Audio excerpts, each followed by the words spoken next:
Hello students. So students, by far in this chapter of biomolecules, we have studied about what are biomolecules.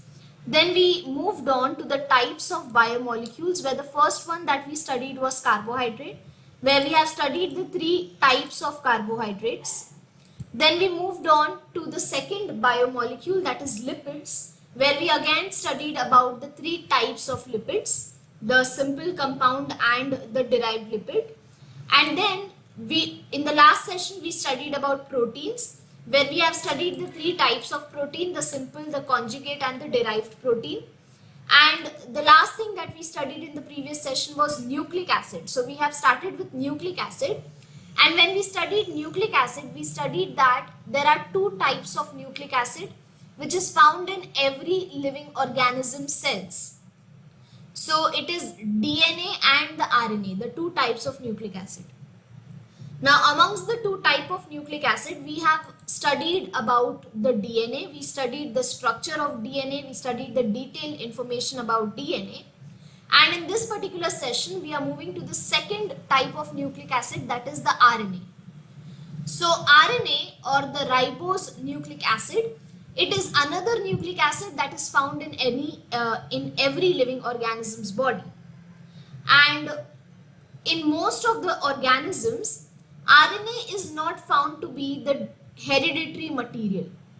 Okay. Now, in case of DNA, what happens is DNA is the hereditary material in every living organism's body. But that is not the case with RNA. In most of the organism, RNA is not found to be the hereditary material. But again, there are some exceptions like the tobacco mosaic virus. In tobacco mosaic virus, the RNA, not the ribosome, RNA, that is ribose nucleic acid, is found to be the hereditary material. The other difference is that in DNA, there are two strands. Okay, so like DNA, ribose nucleic acid also consists of a polynucleotide chain, but the difference is that it consists only one strand. In DNA, it was two strands. So if you remember over here, we studied that in DNA there are two strands of polynucleotide chain, and both the strands are running anti-parallel to each other, and they are arranged in this helical shaped structure. Whereas that is not the case in ribose nucleic acid. In RNA, it is only a single strand. Okay. So the ribonucleic acid also consists of a polynucleotide chain, with the difference that it consists of a single strand only. But again, there are some exceptions in case of reovirus and wound tumor virus, where RNA is found to be a double-stranded structure. Now there is again one more difference, that the nucleotide of the RNA, it has ribose sugar, whereas when we studied about DNA, the sugar over here is deoxyribose type. Okay, so this becomes one more difference between DNA and RNA, that in DNA the sugar is deoxyribose type, and in RNA it is ribose sugar. The next difference is that in RNA, uracil is the substitute of thymine. So again, when we studied about the nitrogen bases in DNA, we studied that there are four types of nitrogen bases. Two of them are purine and two of them are pyrimidines. Adenine will always pair with thymine and guanine will always pair with cytosine. So these are the four nitrogen bases: adenine, thymine, guanine and cytosine. This is in the case of DNA. What happens in RNA is that uracil becomes the substitute of thymine. So in RNA there is no thymine, in the place of thymine there is uracil. So now in RNA, the four nitrogen bases are adenine, guanine, cytosine and uracil. Okay. So here the purine and the pyrimidine, they are not found in equal amount. Okay, because it is a single stranded structure. Because they are a single stranded structure. The RNA is a single stranded structure. The purine and pyrimidine are not found to be in equal amount. The RNA, it shows folding, and these folds are like the RNA, it gets folded upon itself, and this folding is found to be in certain regions of RNA, or it is found to be entirely. And the foldings in the RNA, it actually helps the RNA for the stability. So RNA folding helps in stability of the RNA molecule. Now RNA, they are further being distinguished into three types. The mRNA, that is the messenger RNA, which is also called as the template RNA. The ribosomal RNA or the rRNA, and the transfer RNA or the tRNA, which is also called as the soluble RNA. So this is the mRNA, the rRNA and the tRNA. Okay. So now let us study them one by one in detail. Now mRNA, it is responsible for carrying the genetic information which is required for arranging the amino acids in a definite sequence. So if you see mRNA, it is a linear polynucleotide chain. And this linear polynucleotide chain is carrying the genetic information which is required for arranging the amino acids. And this mRNA, it constitutes about 3% of the cellular RNA. The molecular weight of mRNA, it is in several millions, and they are responsible for carrying information, the genetic information, correct? So this genetic information is to form a complete polypeptide chain which is called cistrone. Now if you see this picture over here, these are the two types of mRNA. One is the prokaryotic mRNA, this is the eukaryotic mRNA. So in prokaryotic cells, like you can say the organisms like bacteria, the prokaryotic organisms like bacteria, here the mRNA, it is polycistronic. That means one template or one strand of this mRNA will have multiple cistrones, multiple sequence that are required for the coding purpose or the genetic information carrier. Whereas in eukaryotes, it is a monocistronic structure. That means there is only this one coding sequence. Okay, and these are called, the coding sequence are called the cistrones. The size of mRNA, it is related to the size of the message that it contains. Okay, it can be a smaller one, it can be a larger one. So it depends upon the size of the message that it is carrying.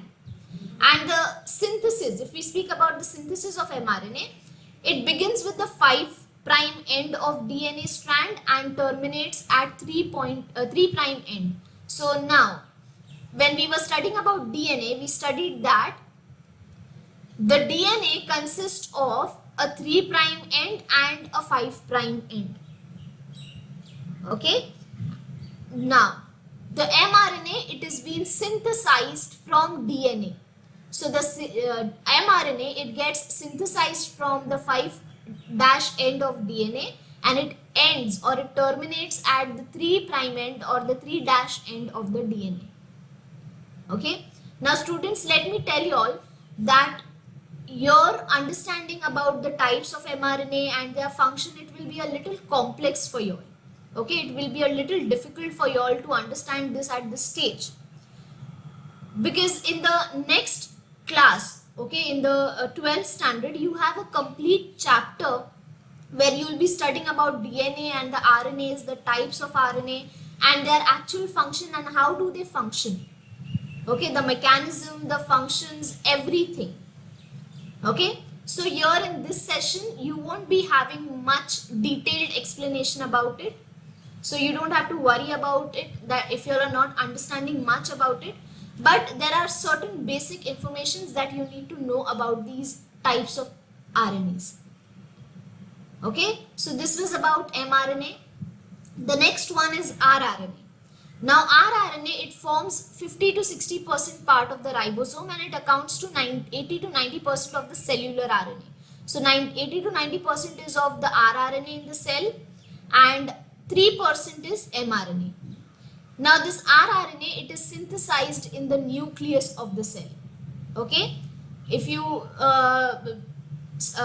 recall about the synthesis of mRNA, mRNA was synthesized from the 5' end of the DNA, and the synthesis ended at the 3' end of the DNA. Whereas the rRNA, it is being synthesized by the nucleus of the cell. Now rRNA, it was discovered in the year 1960 by Kurland.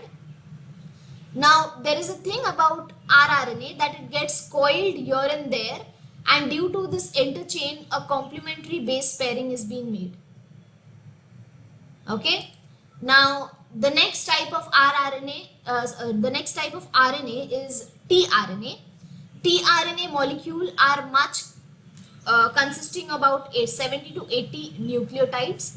Now this is also a single stranded structure like mRNA. Even this is a single stranded structure, but the number of complementary base pair sequence after pairing, its shape, the shape of it changes, and it forms the shape of this clover leaf like shape. And this clover leaf like shape, it was being discovered or identified by Holy in the year 1965. So tRNA can pick up particular amino acid. Following 4 parts can be recognized on tRNA. The DHU arm, okay, or you can say the amino acid recognition site. Then there is amino acid binding site, and then there is anticodon loop or the codon recognition site, and then there is ribosome recognition site. Okay, so these are on the 4 arms of the tRNA. RNA. In the anticodon loop of tRNA, 3 unpaired nucleotides are present, called as the anticodon, which pairs with the codes which are present on mRNA. So if you see over here, these are the 3 anticodons. Okay, if you see over here, these are the 3 anticodons. Now, if you see this picture over here, you can see all the 3 types of RNA: the rRNA, the tRNA, and the mRNA. What happens is, on this mRNA, which is carrying the genetic information, the rRNA moves. It moves from the 5' end to the 3' end.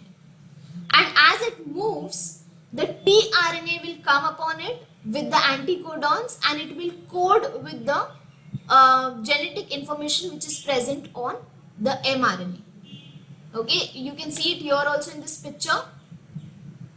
The anticodons of the tRNA has 3 unpaired nucleotides which are present, and these are called the anticodons. And these anticodons will pair with the codons which are present on the mRNA. Okay, and the specific amino acid is attached at the 3' end in acceptor stem of the clover leaf of tRNA. So over here, a specific amino acid is attached at this 3' end. Okay, so this was about RNA, where we have studied about the 3 types of RNA: mRNA, rRNA, and tRNA. Now next, let us move to the next type of biomolecule, that is enzymes. Now enzyme, it was being discovered by accident by a German chemist whose name was Edward Buchner. Okay, and then he coined this term enzyme. Now how did he actually discover about it? Buchner, he discovered that the yeast extract could bring about fermentation. Okay, so over here, for the fermentation, yeast is required. So yeast is acting as the enzyme over here.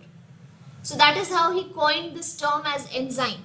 And this term enzyme is taken up from the Greek word en, which means in, and zyma, which means yeast. This term is then now commonly used for all the biocatalysts. Okay, so all the biocatalysts are said to be the enzymes. Now there are thousands of different chemical reactions that takes place automatically at a given time in a tiny living cell, and these reactions, they take place at the body temperature. Now if these enzymes were not present in the cell, either the reaction would not occur, or if the reaction would occur, it would have been in a very slow rate. So each enzyme, it catches catalyzes a small number of reactions, specifically perhaps only one. So the substance upon which an enzyme acts is termed as the substrate.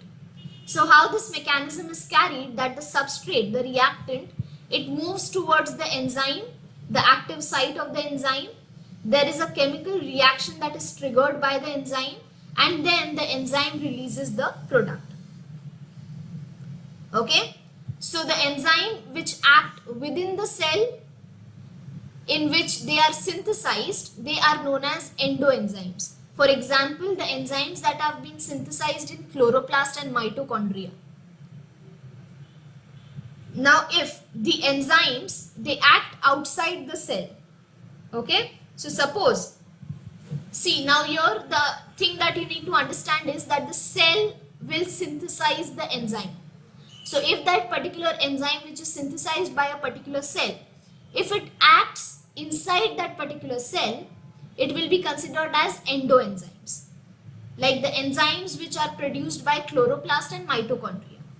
But if that same enzyme that is being produced by the cell or which is being synthesized by the cell, it acts outside the cell, they are known as exoenzymes.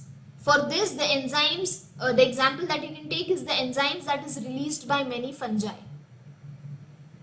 Okay, so what do you have to understand over here? That enzyme, it was being discovered by Edward Buchner, who was a German chemist, and he discovered it by accident where he found that yeast extract could bring about fermentation, and then he coined the term enzyme for it. Now this term enzyme is from the Greek word en, that means in, enzyma, which means yeast. So there are thousands of different chemical reactions that takes place automatically in a given time in a given living cell.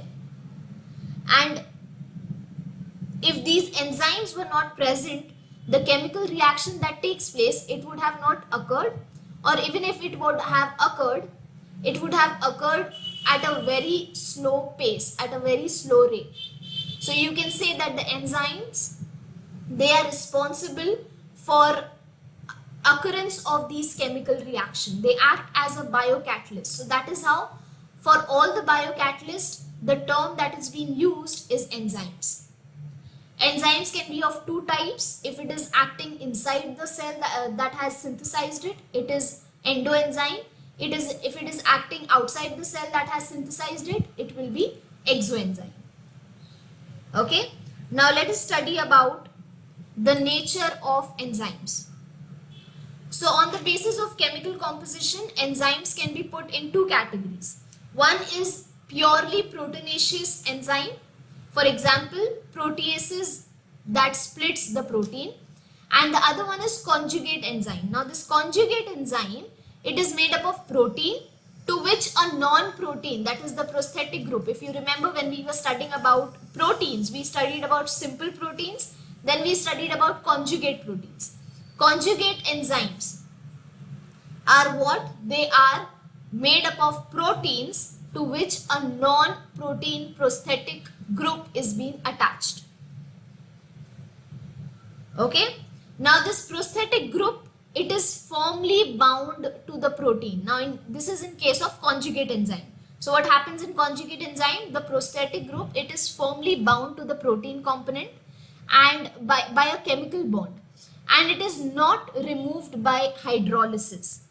Okay. So if that prosthetic group is removed, the protein part of that enzyme, it will become inactive.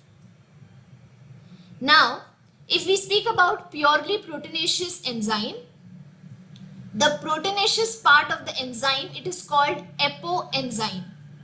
And when this apoenzyme, on this the prosthetic group is attached, then the apoenzyme with the prosthetic group, it forms the holoenzyme. So you can very well say over here that the purely proteinaceous enzyme is apoenzyme, and the conjugate enzyme, when there is a apoenzyme plus the prosthetic group, it becomes holoenzyme.